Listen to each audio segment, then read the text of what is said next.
नमस्कार दोस्तों, ढोल में पोल चैनल में आप सब मित्रों का हार्दिक स्वागत करता हूं। दोस्तों, हमारे हिंदू धर्म के हिंदू शास्त्रों में 4 वर्णों की जो व्यवस्था की गई वेदों से लेकर के और सभी धर्मशास्त्रों में, ब्राह्मण, क्षत्रिय, वैश्य और शूद्र, इसमें ये बताया गया कि ब्रह्मा के मुख से ब्राह्मण, भुजाओं से क्षत्रिय, जांघों से वैश्य और पैरों से शूद्र उत्पन्न हुए। दोस्तों, इस तरह से आपने देखा कि वैश्य और शूद्र ये पैरों से ही उत्पन्न हुए बताए हैं। फ़र्क इतना ही है कि वो जांघों से तथा वो नीचे के पैरों से बताए गए हैं। तो दोस्तों, दोनों की ही स्थिति जो है इन धर्मशास्त्रों में एक जैसी रही है लगभग। यद्यपि क्योंकि वो व्यापारी थे, वैश्य जो है उनको कृषि कर्म और गौपालन आदि का कर्म दिया गया था, तो थोड़ी सी उनकी इज्जत रही समाज में, लेकिन उनको नीचे गिराने में वेद और शास्त्रों ने कोई कमी नहीं छोड़ी। उनकी कुछ स्थिति जो है शूद्रों से ज़्यादा बेहतर नहीं कही जा सकती है दोस्तों। तो ये जब हम देखते हैं कि वैश्य और शूद्रों का भी किस तरह से पतन हुआ इन शास्त्रों में, तो इसके लिए हमें जो है हिंदू जाति का उत्थान और पतन, रजनीकांत शास्त्री जी की ये पुस्तक जो है देखनी होगी दोस्तों। और इसके हवाले से इन्होंने, रजनीकांत शास्त्री जी ने अन्य तमाम धर्मशास्त्रों के हवाले से यह इसमें सिद्ध किया है कि वैश्य और शूद्रों का किस तरह से पतन किया गया। आइए देखते हैं दोस्तों। आपसे अनुरोध करता हूं कि इस प्रसंग को वे मित्र अवश्य देखें और सुनें जिनका के वैश्य और शूद्रों की स्थिति के बारे में जानने की जिज्ञासा रहती है। तो देखिए दोस्तों, क्या कहते हैं। वर्ण व्यवस्था और जाति भेद है ये, और वैश्यों और शूद्रों को नीचे गिराने के लिए कितने नीच उपायों का आश्रय लिया गया। यहाँ तक कि वेदों में भी, जिन्हें आस्तिक हिंदू प्रभु की वाणी मानते हैं, ब्राह्मणों अस्य मुखामासीत आदि जैसे पुरुष सूक्त के जाली मंत्र घुसेड़ दिए गए, जिसका हवाला दे देकर यह सर्वत्र प्रचार किया गया कि ब्राह्मण परमात्मा के मुँह से, ये पुरुष सूक्त में है, पुरुष सूक्त वेद का, ऋग्वेद का पुरुष सूक्त, उसमें है ब्राह्मणों अस्य मुखमासीत, ब्राह्मण इसका मुख है, ब्राह्मण मुख से पैदा हुए, परमात्मा के मुँह से, क्षत्रिय उसकी बाहों से, वैश्य उसकी जांघों से और शूद्र उसके पैरों से उत्पन्न हुए। जिससे जनता में यह भावना फैले कि ब्राह्मण और क्षत्रिय परमात्मा के उत्तम अंगों से उत्पन्न होने के कारण जन्म से ही श्रेष्ठ, तथा वैश्य और शूद्र उसके निष्कृष्ट अंगों से उत्पन्न होने के कारण जन्म से ही निष्कृष्ट हैं। तो ये जो है भावना फैले, इनमें शूद्रों में हीन भावना जागृत हो कि भाई हम तो जो है ब्रह्मा के पैरों से उत्पन्न हुए हैं। इस तरह ये मनगढ़ंत कहानी वेदों तक में घुसेड़ दी गई दोस्तों। शूद्र तो पैर से उत्पन्न होने के कारण नीच और हेय माने ही गए, पर वैश्य की भी दशा अच्छी न रही। उनकी उत्पत्ति परमात्मा के उरु यानी जांग से हुई बतलाई गई, जो नाभि के नीचे रहने के कारण शास्त्र की दृष्टि में एक अपवित्र अंग है। जांग भी पैर का ही हिस्सा है, अतः वैश्य भी उत्पत्ति से ही नीच हैं। ऊर्धना भेयारन खानतान मेध्यान सर्वसः यान्यध्यन स्थान मेध्यानि देहांचैव मलाश्च्युतः। मनुस्मृति 5:132। अर्थात जो इंद्रियां नाभि के ऊपर हैं वे सब पवित्र, और जो नाभि के नीचे हैं वे सब देह से निकले हुए मल अपवित्र हैं। मनुस्मृति कहती है। कई वेद मंत्रों में वैश्य और शूद्र शब्द एक साथ लिखे गए ताकि मालूम हो कि इन दोनों जातियों में परस्पर समानता तथा मेलजोल है। यद्यपि वास्तव में ब्राह्मण और क्षत्रियों की तरह उनमें कोई भी वैसा मेलजोल और गुटबंदी नहीं थी। ब्राह्मण क्षत्रियों में तो आपस में मेलजोल भी था, कुछ विरोध भी रहा, लेकिन शूद्रों में और वैश्यों में ऐसा न तो कोई बैर रहा, न कोई ऐसा तालमेल रहा। वैश्यों का शूद्रों के साथ यह उल्लेख केवल उनकी निष्कृष्टता दिखाने के अभिप्राय से ही किया जा रहा है। यथा शूद्राया वार्जिसाताम यच्छूद्रेय कर्म्ये शूद्राय चार्चाय च उतः शूद्र उतारे इत्यादि। श्री कृष्ण ने भगवत गीता में वैश्य और शूद्र दोनों को ही पाप योनि कहा है, जिसका अर्थ है जिसकी उत्पत्ति पाप से हुई है। या में पार्थ व्यापाश्रत ये अपि स्युः पाप यौनः स्त्रियो वैश्यास्तथा शूद्रास्तते अपयांति पराम गतिम। भागवत गीता 9:32वां श्लोक। हे अर्जुन, मेरी शरण में आकर स्त्री वैश्य तथा शूद्र जिनकी उत्पत्ति पाप से हुई परम गति को प्राप्त हो जाते हैं। इस श्लोक की सविस्तार व्याख्या द्वितीय परिच्छेद में वैश्य शीर्षक के नीचे लिखाया हूँ, वहाँ देख लीजिए। पुनः इसी प्रसंग में श्री कृष्ण ने ब्राह्मण और क्षत्रिय का कितना महत्व आगे के श्लोक में दिखाया है उसे भी जान लीजिए। किम पुनर्ब्राह्मणः पुण्या भक्ता राजर्षिस्तथा अनित्य सुखम लोकमिमं प्राप्यम भजस्वम मामः। भगवत गीता 9:33। फिर पुण्य ब्राह्मणों, भक्तों तथा राजस्त्रियों का कहना ही क्या, अर्थात इनके लिए तो परम गति की प्राप्ति रखी ही हुई है। अतः अनित्य और सुख से रहित इस संसार में जन्म लेकर मेरा भजन करो। पाठक वृंद, यहाँ देख लीजिए कि किस स्पष्टता के साथ श्री कृष्ण ने एक ही श्वास में ब्राह्मण और क्षत्रियों को पुण्य तथा ऋषि पर वैश्यों और शूद्रों को पाप योनि कह दिया है। वैश्यों की नीचता के और भी प्रमाण देख लीजिए। विष्णु रहस्य में उन्हें जघन्य कर्मा लिखा है, जघन्य कर्म करने वाला, जिसका अर्थ है नीच कर्म वाला। जघन्य कर्मा वैश्य स्यात् सेवा कर्मात्पादजः। वैश्य नीच कर्म वाला तथा शूद्र सेवा कर्म वाला है। वाणिज्य वैश्यों का शास्त्र वेद कर्म है। इसी से वैश्यों को वणिक भी कहते हैं। वणिकों यानी वैश्यों को महर्षि व्यास ने अपनी स्मृति में किस रसातल में धकेला है, जरा उसे भी पढ़ लीजिए। वणिक किरातः कायस्था मालाकार कुटुम्बिनः वैरटो वेद चंडाला दास्वपच कोलकः एते अंत्यज्या समाख्याता ये चान्ये च गवासनः येषां संभाषणात् स्नानं दर्शनार्धकं वीक्षणम्। 11वां 12वां श्लोक। वणिक अर्थ है इसका वणिक, किरात, कायस्थ, माली, बांसफोड़, स्यारमार, कंजर, चांडाल, बारी, भंगी और कोल अथवा और जो दूसरे गोभक्षक हैं वे अंत्यजों में शुमार किए गए हैं। इनसे बोलने का जो दोष स्नान करने से तथा इनको देखने का दोष सूर्य की ओर ताकने से छूटता है। व्यास जी की ये व्यवस्था, जो स्वयं अपने अवैध संतान थे वैश्यों को कुत्ते पकाकर खाने वाले, खाना बदोश कंजरों और गोमांस खाने वाले चमारों की श्रेणी में घसीट लाती है, और साथ साथ कायस्थ जैसी पढ़ी लिखी जाति पर भी जो अपने को द्विज होने का ढिंढोरा पीटती चलती है, खूब कसकर चाबुक जमा देती है। बाणिक, किरात, कायस्थ, माली, बांसफोड़, स्यारमार, कंजर, चांडाल, बारी, भंगी और कोल अथवा जो जो दूसरे गोभक्षक हैं वे अंत्यजों में शुमार किए गए हैं। यहाँ पर मैं अपने पाठकों को, रजनीकांत शास्त्री जी कहते हैं कि अपने पाठकों को यह कहकर सावधान कर देना चाहता हूँ कि वैश्य शूद्र के विरुद्ध निकृष्टता के प्रमाणों का जो यहाँ पर संग्रह किया गया है उसका यह मतलब कदापि नहीं है कि वे यथार्थ में हेय, निकृष्ट, जघन्य आदि हैं। उनके संग्रह द्वारा केवल यही दिखलाया गया है कि उन विचारों के साथ कितना अन्याय और अत्याचार हिंदू धर्मशास्त्रकारों के द्वारा किया गया है। इसी प्रसंग में मैं अपने को जन्मतः ब्राह्मण और क्षत्रिय मानने वाले भाइयों से स्पष्ट शब्दों में यह भी पूछ लेना चाहता हूँ कि उनके मूल पुरुष कौन थे। उनके मूल पुरुष कौन थे जो ब्रह्मा के क्रम से मोह और बाह से उत्पन्न हुए थे? उनका कहीं नाम नहीं आता है। जो पहला ब्राह्मण मुंह से निकला था उसका क्या नाम था? जो क्षत्रिय पहला निकला था बाहुओं से उसका क्या नाम था? इसका कहीं कोई ब्यौरा कहीं नहीं मिलता है।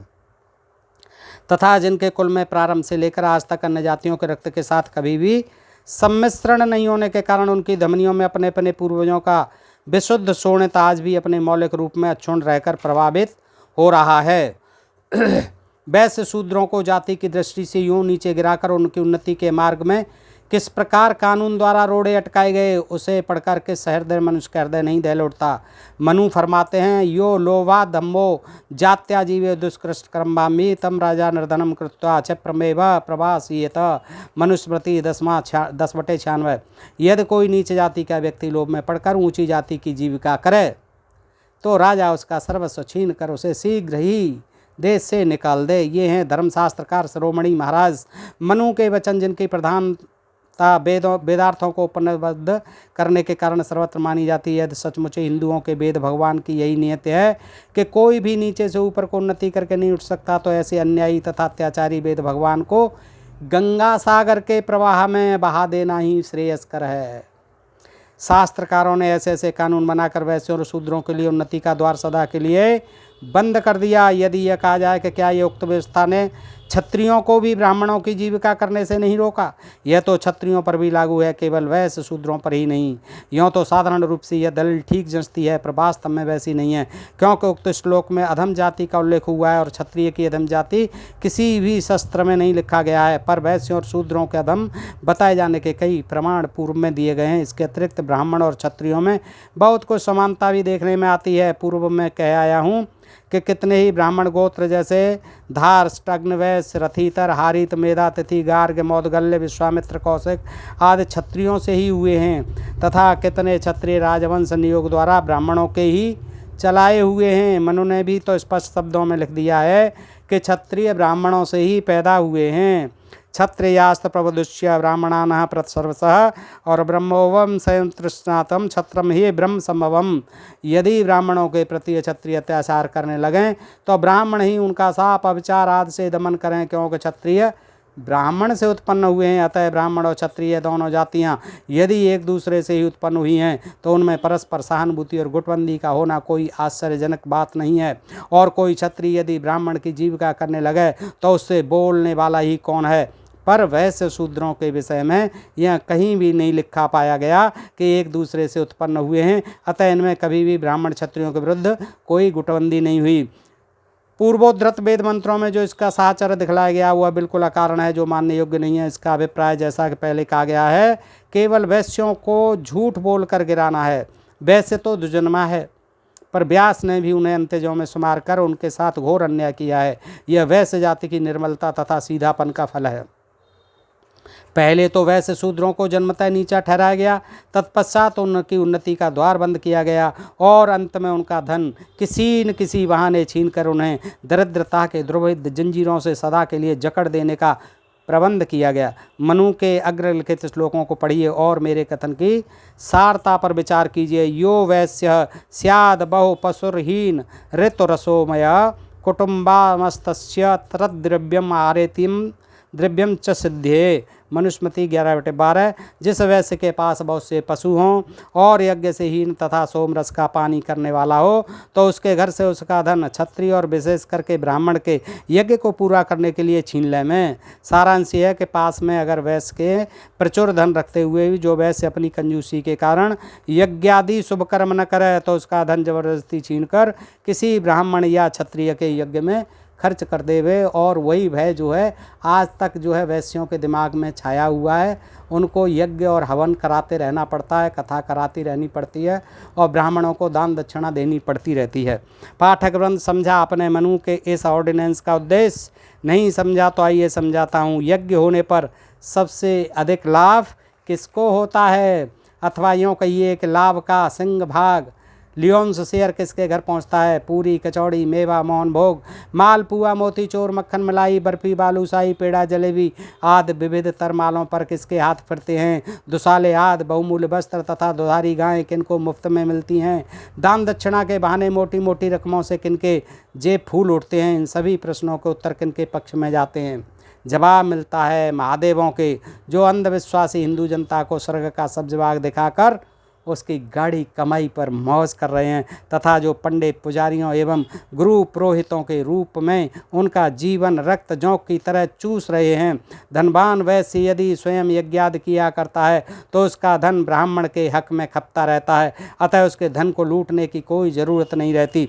लूटना चाहिए उस वैश्य के धन को जो ब्राह्मण को दान मान आदि द्वारा खुश नहीं रखता। यही श्लोक का आशय है। वैश्यों का धन यज्ञ नहीं करने के बहाने लूटा गया, पर यह बहाना शूद्रों पर लागू नहीं हो सकता, कारण कि उनको यज्ञ करने का अधिकार ही नहीं था। अतः उनका धन यूँ ही यज्ञार्थ छीन लेना चाहिए। आहरेत तृण व देवा व कामम शूद्र से वैश्य मना नहीं शूद्र से यज्ञेषु कस्यदस्ति परिग्रह। 11/13 मनुस्मृति। यदि यज्ञ के 3 या 2 अंग अपूर्ण रह जाएं तो वैश्य के अभाव में शूद्र के घर से धन का अपहरण कर उस यज्ञ को पूरा करें।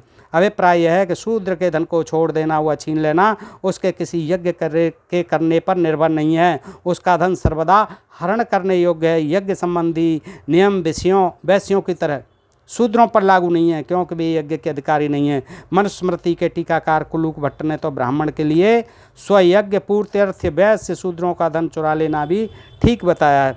यहाँ तक तो वैश्य शूद्रों का धन यज्ञ पूर्ति के बहाने छीन लेने का आदेश दिया गया, पर शूद्रों के साथ वैश्यों की अपेक्षा और भी सख्ती की गई। उनका धनोपार्जन निषिद्ध किया गया और ब्राह्मणों को इजाज़त मिली कि वे शूद्रों का धन जब चाहे छीन लिया करें।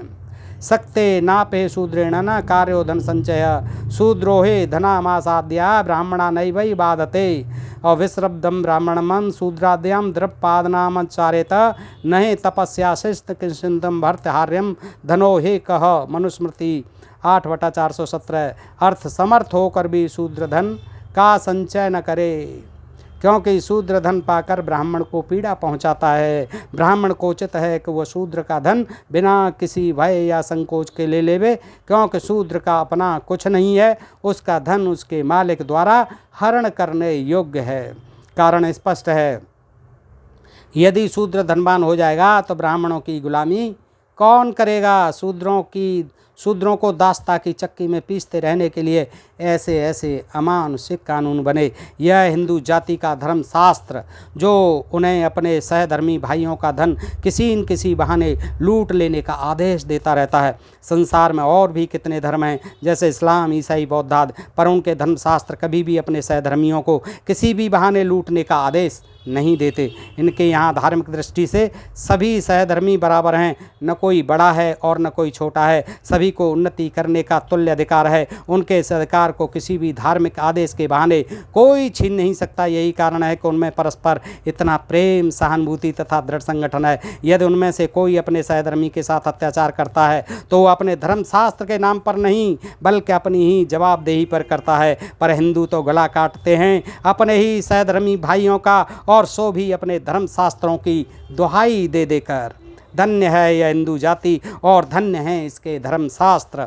यह कैसी निर्लज्जता की बात है कि हम विदेशियों को तो अपने देश का सारा धन लूट लेने के लिए अपराधी बना उन्हें पानी पी पी कर कोसें, पर स्वयं अपने भाई बंधुओं का धन लूटने के लिए मनमाने शास्त्र रचें।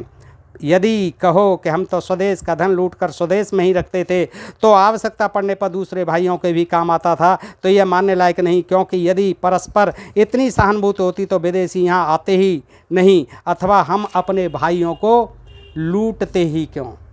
इस तरह से दोस्तों देखा कि वाकई जो अधपतन हुआ और देश का भी विनाश हुआ, हिंदू समाज का भी विनाश हुआ, तो केवल इस जात वर्ण व्यवस्था के कारण जो इन धर्मशास्त्रों में वर्णित की गई है। दोस्तों ये देखिएगा, आज के प्रसंग में आपने देखा कि शूद्रों के साथ वैश्यों का भी किस तरह से अधपतन हुआ है इन वेद शास्त्रों के कारण।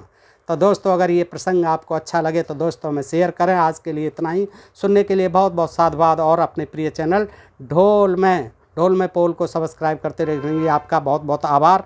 नमस्कार, जय हिंद, जय भारत दोस्तों।